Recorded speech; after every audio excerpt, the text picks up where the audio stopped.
और Indore couple case murder में लगातार अपडेट आ रही। राजा रघुवंशी हत्याकांड से जुड़ी एक और बड़ी अपडेट इंदौर पुलिस के हवाले से ये खबर आ रही है। शिलांग में आनंद ने राजा रघुवंशी पर पहला वार किया था। सोनम हत्यारों को लोकेशन दे रही थी। ये सूत्रों के हवाले से जानकारी सामने निकल कर आ रही है। और राज कुशवाहा से लंबी बातचीत भी सोनम करती थी। तो इंदौर क्राइम ब्रांच ने कॉल डिटेल से इसका खुलासा किया है। तो बड़ी अपडेट आप तक पहुंचा रहे हैं राजा रघुवंशी हत्याकांड पूरे मामले में, जहां पर इंदौर पुलिस ने कई बड़े खुलासे किए हैं। इंदौर पुलिस ने खुलासे में यह बताया कि शिलांग में आनंद ने राजा रघुवंशी पर पहला वार किया था। तो बता दें कि 3 आरोपियों की इसमें गिरफ्तारी हुई है, जिसमें से एक आनंद भी है और उसी ने राजा रघुवंशी पर पहला वार किया था। और इसका खुलासा इंदौर पुलिस ने किया है। साथ ही साथ इंदौर पुलिस की तरफ से यह जानकारी भी साझा की गई है कि सोनम ही थी जो हत्यारों को लोकेशन दे रही थी। पूछताछ के आधार पर सोनम के बारे में क्या डिटेल है? अभी फिलहाल चूंकि सिर्फ हमें ये जानकारी मिली है कि सोनम रघुवंशी को नंदबाग पुलिस के द्वारा रिकवर कर लिया गया है। अब चूंकि शिलांग पुलिस ये यूपी के गाजीपुर डिस्ट्रिक्ट में है और शिलांग पुलिस वहां पहुंच रही है या पहुंच गई होगी, वो लगातार संपर्क में है। अब उनके तो शिलांग पुलिस लगातार संपर्क में है, पहुंच गई होगी या पहुंचने ही वाली होगी। चूंकि आपको बता दें कि उत्तर प्रदेश के गाजीपुर से सोनम को रिकवर किया गया है। उसके बाद गुवाहाटी के माध्यम से से होते हुए ये लोग शिलांग पहुंचे।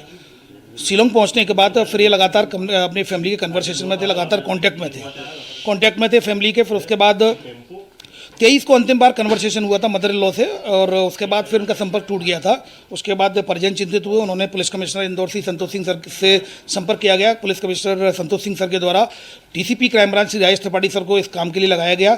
उनका ये काम था लगातार कोऑर्डिनेशन करें, परिवार के भी संपर्क में रहें, क्योंकि कई परिजन शिलांग भी निकल चुके थे। उनके भाई और रिश्तेदार सभी कुछ लोग वहाँ चले गए थे। तो राजेश त्रिपाठी सर के द्वारा लगातार जो ईस्ट सोहरा डिस्ट्रिक्ट है उसमें उनके जो एसपी विवेक सर हैं उनके लगातार संपर्क में थे, परिजनों के संपर्क में थे, लगातार अपडेट ले रहे थे, सर्चिंग अभियान की पूरी जानकारी ले रहे थे। तभी अचानक 2 जून को एक दुखद घटना आई जिसमें कि डेड बॉडी उसकी रिकवर हुई, राजा रघुवंशी की डेड बॉडी, जिसको आइडेंटिफाइड किया गया।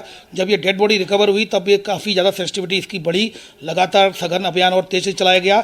डेड बॉडी रिकवर होने के बाद सोहरा थाने में अपराध क्रमांक 7/25 सेक्शन 109 103 सेक्शन 103 309 238 बीएनएस के तहत केस रजिस्टर किया गया मर्डर का केस रजिस्टर किया जाने के बाद और डीजीपी मध्य प्रदेश श्री कैलाश मकवाना सर के द्वारा डीजीपी मेघालय सर से लगातार संपर्क में रहे, लगातार बात की गई और बहुत कॉम्पैक्ट, क्योंकि अंदेशा था कोई भी ऐसी घटना हो सकती है, तो लगातार सर्चिंग अभियान को और तेज किया गया।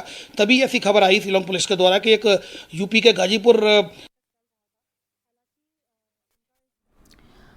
तो देखिए पुलिस की तरफ से लगातार इस पूरे मामले में खुलासे देखने को मिल रहे हैं और अब जानकारियां सामने निकल कर आ रही है कि सोनम देखिए हत्यारों को लोकेशन यहां पर जानकारी साझा करती जा रही थी और सोनम और राजा जब शिलांग पहुंचे हुए थे तो जो 3 आरोपी हैं वो लगातार उनको फॉलो कर रहे थे और सोनम भी लगातार संपर्क में थी और सोनम की तरफ से हर एक डिटेल साझा की जा रही थी, कौन कौन से लोकेशन पर वो जा रहे हैं।